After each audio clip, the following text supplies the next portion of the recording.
สวัสดีค่ะพบกันกับ Inside AI Brief นะคะวันนี้คุณทักษิณขึ้นเวทีในหัวข้อพิเศษผ่าทางตันประเทศไทยกับ3ผู้นำทางความคิดจะเป็นยังไงนั้นเดี๋ยวเรามาสรุปแล้วก็วิเคราะห์ให้ฟังกันค่ะก่อนรับฟังขอกันนิดนึงนะคะกดติดตามกดไลค์กดแชร์ให้เราด้วยนะคะสวัสดีครับวันนี้เราจะมาเจาะลึกกันหน่อยนะครับกับบทสัมภาษณ์ล่าสุดของคุณทักษิณชินวัตรที่คุยกับ Nation Group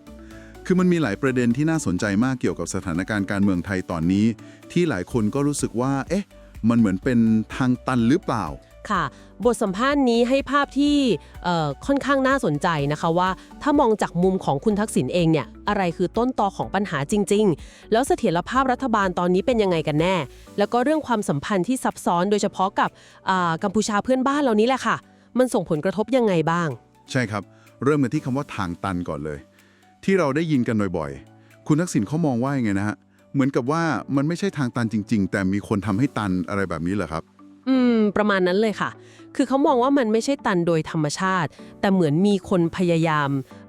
สร้างทางตันขึ้นมาเพราะความต้องการตำแหน่งนายกอะค่ะแล้วก็ยังพูดถึงคำว่านิติสงครามด้วยนะคะอ๋อครับนิติสงครามใช่ค่ะคือการใช้กฎหมายหรือกระบวนการต่างๆมาเป็นเครื่องมือทางการเมืองเพื่อจะสกัดกั้นฝ่ายตรงข้ามอะไรแบบนี้แต่เขาก็ย้ำนะคะว่าปัญหามันมีไว้แก้ไม่ใช่ว่าจะตันถาวรไปเลยเข้าใจครับถ้ามองว่าเป็นเกมการเมืองแบบนี้การแยกทางของเพื่อไทยกับภูมิใจไทยล่าสุดนี่แหละครับมันเป็นส่วนหนึ่งของเกมนี้ด้วยไหมในมุมมองของคุณทักษิณเขาว่ายังไงฮะตามที่คุณทักษิณให้สัมภาษณ์นะคะคือเพื่อไทยเขาอยากได้กระทรวงมหาดไทยคืนเพราะมีนโยบายหลายอย่างที่อยากจะผลักดันแล้วอาจจะติดขัดอยู่เช่นเรื่องอะไรบ้างครับพอจะยกตัวอย่างได้ไหมก็อาจจะเป็นเรื่องยาเสพติดหรือว่าการแก้ปัญหาความยากจนอะไรทำนองนั้นนะคะแต่ทีนี้พอคุยกันเรื่องแรกกระทรวงแล้วมันตกลงกันไม่ได้ทางภูมิใจไทยก็เลยตัดสินใจโอเคงั้นขอออกจากการร่วมรัฐบาลไปเองเป็นอย่างนั้นไปค่ะซึ่งคุณทักษิณก็ยอมรับนะคะว่าเรื่องแบบนี้เป็นสิ่งที่เขาก็ประเมินไว้แล้วว่ามันอาจจะเกิดขึ้นได้โอ้แสดงว่าก็มีการเตรียมการรับมือไว้อยู่แล้วสินะครับแล้วแบบนี้เสถียรภาพรัฐบาลจะเป็นยังไงล่ะครับเสียงในสภาตอนนี้ก็ไม่ได้เยอะมากนะประมาณ255เสียงเองใช่ค่ะค่อนข้างปริ่มน้ำเลยแต่คุณทักษิณก็ดูเหมือนจะยังมั่นใจนะคะว่ายังบริหารจัดการได้ด้วยสิ่งที่เขาเรียกว่าคณิตศาสตร์ทางการเมืองคณิตศาสตร์ทางการเมืองหมายถึงยังไงครับพอจะขยายความได้ไหมครับก็น่าจะหมายถึงการบริหารจัดการเสียงสนับสนุนในสภานะคะทั้งจากพรรคร่วมเองหรืออาจจะต้องพึ่งเสียงจากสวหรือพรรคอื่นๆในบางจังหวะคือแม้เสียงจะน้อยแต่เท่าบริหารความสัมพันธ์จัดการผลประโยชน์ลงตัวก็น่าจะพอประคองไปได้แล้วเรื่องคดีของคุณอุ๊งอิงล่ะครับนายกแพทองธารอันนี้เขามองว่ายังไงเขาก็แสดงความมั่นใจนะคะว่าน่าจะผ่านไปได้ด้วยข้อเท็จจริงข้อกฎหมายแต่ก็มีพูดถึงแผนสำรองไว้นะคะแผนสำรองค่ะคือถ้าเกิดมันไม่เป็นไปตามที่คาดก็อาจจะเสนอชื่อคุณชัยเกษมนิติสิริหรือถ้าสุดๆจริงๆก็อาจจะต้องยุบสภาดูเหมือนคุณทักษิณเองก็ยังมีบทบาทอยู่เบื้องหลังมีน้อยเลยนะครับเขาถึงกับใช้คำว่า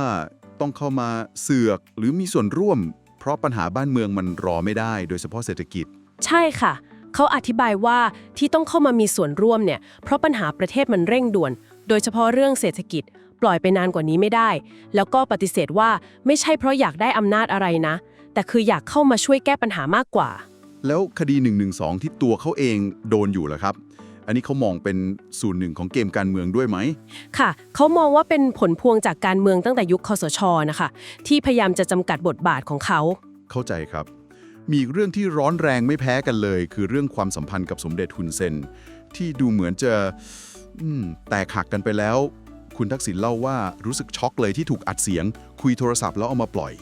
ค่ะเรื่องนี้เขาเชื่อมโยงไปถึงความขัดแย้งก่อนหน้านี้นะคะโดยเฉพาะเรื่องแก๊งคอลเซ็นเตอร์ที่เขาเคยออกมาพูด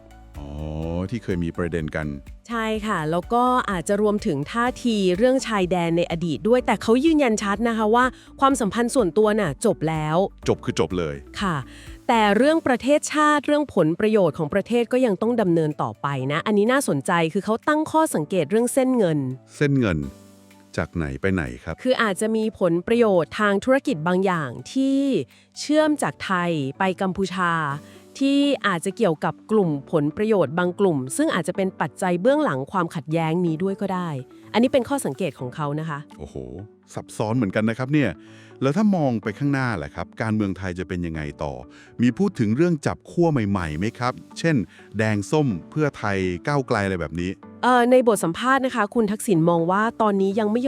ม่มีความจำเป็นต้องไปจับขั้วแบบนั้น แล้วก็ชี้ว่ามันยังมีประเด็นอ่อนไหวเรื่องสถาบันที่เป็นเงื่อนไขสำคัญอยู่ทำให้การจะมาร่วมมือกันจริง ๆ มันก็ยังยาก แล้วเขาวิจารณ์กติกาการเมืองปัจจุบันด้วยใช่ไหมครับ ใช่ค่ะ วิจารณ์รัฐธรรมนูญว่าทำให้เกิดพรรคเล็กพรรคย่อยเยอะแยะไปหมด ที่เขาเรียกว่าการเมืองแบบเบี้ยหัวแตกนะคะ เบี้ยหัวแตก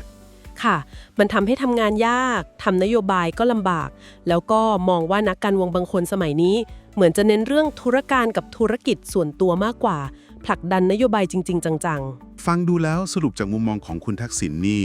คือการเมืองไทยตอนนี้มันก็ซับซ้อน มีเกม มีความขัดแย้งแหละแต่ก็ยังไม่ถึงกับตันซะทีเดียว มันเป็นเรื่องของการบริหารจัดการการแก้ปัญหาเฉพาะหน้าไปเรื่อยๆเสถียรภาพรัฐบาลก็ยังเพาะไปได้อยู่ ส่วนความสัมพันธ์กับ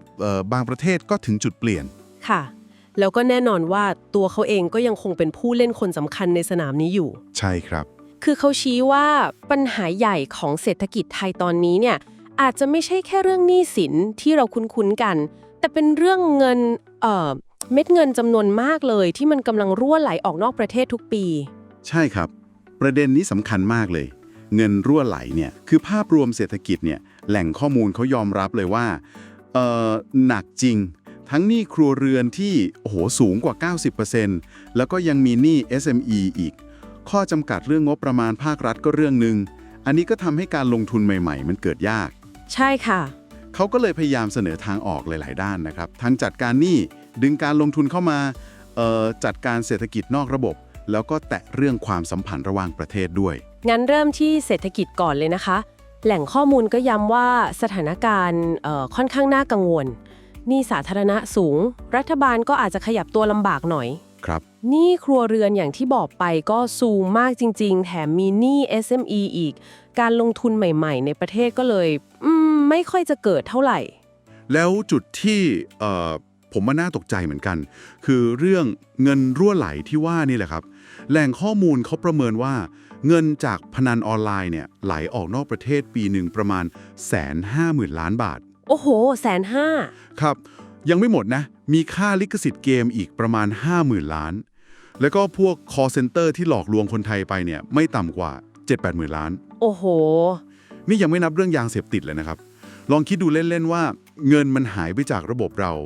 ปีหนึ่งเท่าไหร่ มันกระทบเยอะมากครับ ตัวเลขน่ากลัวมากจริงๆค่ะแล้วพอสถานการณ์เป็นแบบนี้มีแนวทางแก้ไขอะไรที่เขาเสนอไว้บ้างคะ ก็มีหลายเรื่องครับ เรื่องแรกเลยคือจัดการหนี้ โดยเฉพาะหนี้ของประชาชนทั่วไป เสนอให้ตั้ง AMC ครับ บริษัทบริหารสินทรัพย์สำหรับประชาชนเลย คือคล้ายๆบสท.สมัยก่อน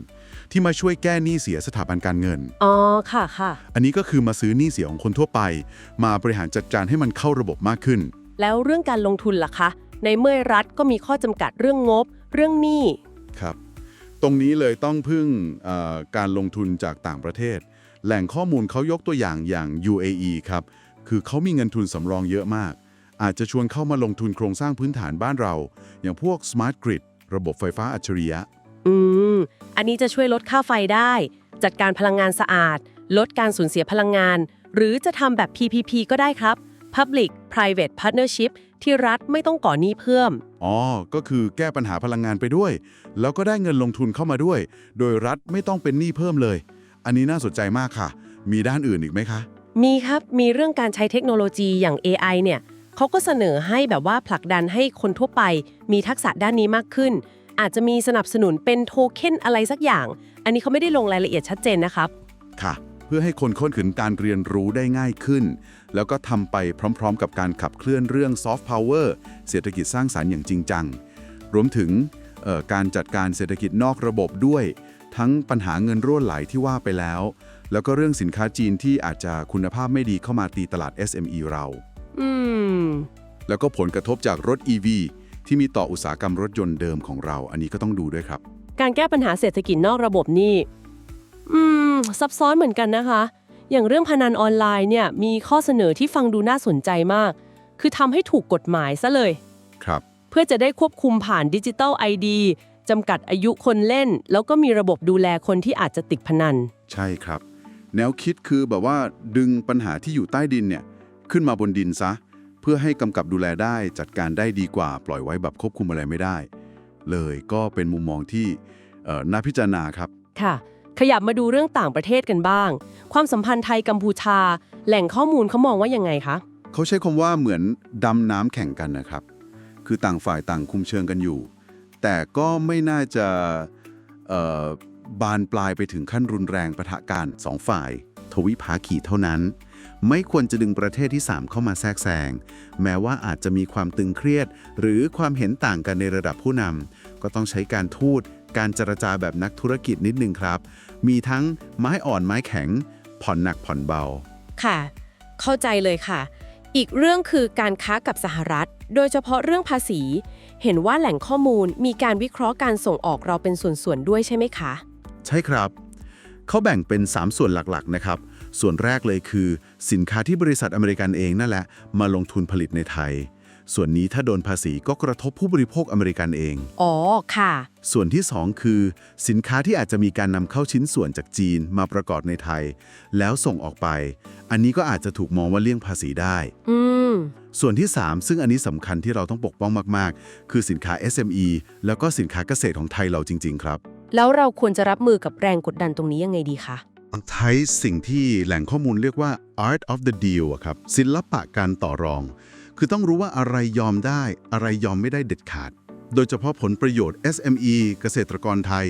เรื่องความมั่นคงของชาติ อันนี้ยอมไม่ได้ แล้วก็ต้องดำเนินนโยบายแบบสมดุลในเวทีโลก ไม่ต้องตื่นตระหนกเกินไป ค่อยๆคุย ค่อยๆเจรจา หาทางออกที่ดีที่สุดครับ สรุปภาพรวมจากบทสัมภาษณ์นี้ แนวทางฟื้นเศรษฐกิจที่เขาเสนอมาก็ดูชัดเจนนะคะ คือต้องจัดการหนี้สินจริงจัง แล้วก็ต้องหารายได้ใหม่ๆ ทั้งลงทุนจากต่างชาติ พัฒนาทักษะดิจิทัลซอฟต์พาวเวอร์และที่สำคัญมากๆ คือต้องไปอุดรูรั่วไอ้เงินที่ไหลออกจากเศรษฐกิจนอกระบบให้ได้ ถูกต้องครับ แต่มีข้อคิดปิดท้ายที่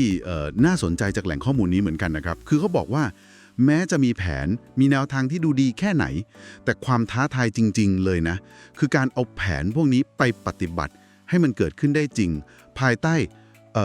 โครงสร้างระบบราชการบ้านเรา การเมืองแบบผสมหลายพรรคที่บางทีมันก็อาจจะทำให้การตัดสินใจการขับเคลื่อนเรื่องใหญ่ๆมันช้าหรือไม่ต่อเนื่อง จริงค่ะ คำถามสำคัญก็คือ แล้วประเทศไทยจะสามารถผลักดันการเปลี่ยนแปลงเหล่านี้ ให้มันสำเร็จตามเป้าหมายได้จริงแค่ไหน อันนี้เป็นเรื่องที่เราต้องจับตาดูกันต่อไปครับ